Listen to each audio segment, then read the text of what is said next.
Checkup. Pull up a chair for the Midweek Checkup now. Welcome to the Midweek Checkup. My name is Lindsey Blair, and this little cowpoke is Bobby Gilles. This past Sunday, Pastor Jonah Sage preached from Luke 1, verses 39 through 45 in our Advent series, The King is Come. Jonah told us the Lord will do what he said. If you missed the sermon or need help remembering, you're in the right place because it's time for the Midweek Checkup. Jonah began by saying that humans live by promises and expectations. We say that a pregnant woman is expecting. When we are expecting, we prepare our homes. Without hope, desire, and longing, we shrivel and shrink. But it can be painful to speak our desires, pursue our hopes, and live with passion and courage. And so there are two roads before us. One where we shrink ourselves down to try and feel safe.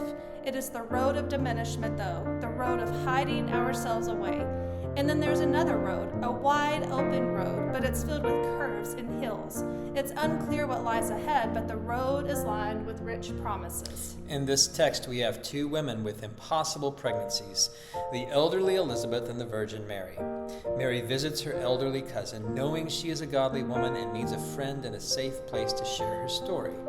Mary goes to the place where God's promises are visibly true because Elizabeth is already 6 months pregnant with John the Baptist.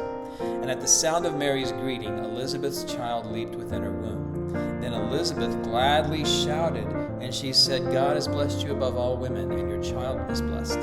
No jealousy on her part, no comparison, just pure joy. She calls the infant Jesus her Lord and blesses Mary as John jumps within her.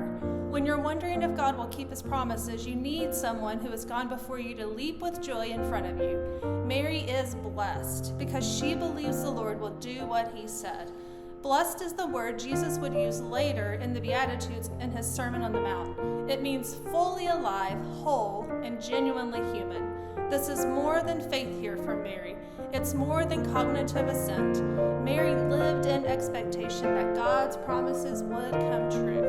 This is our Christmas invitation again to follow in the footsteps of Mary so that we might find the face of Jesus. God will do what he said. How will you live in response to that reality? The baby is coming. How will you prepare? The King has come. What must change for you? Not out of duty or fear, but out of great hope, desire, and love.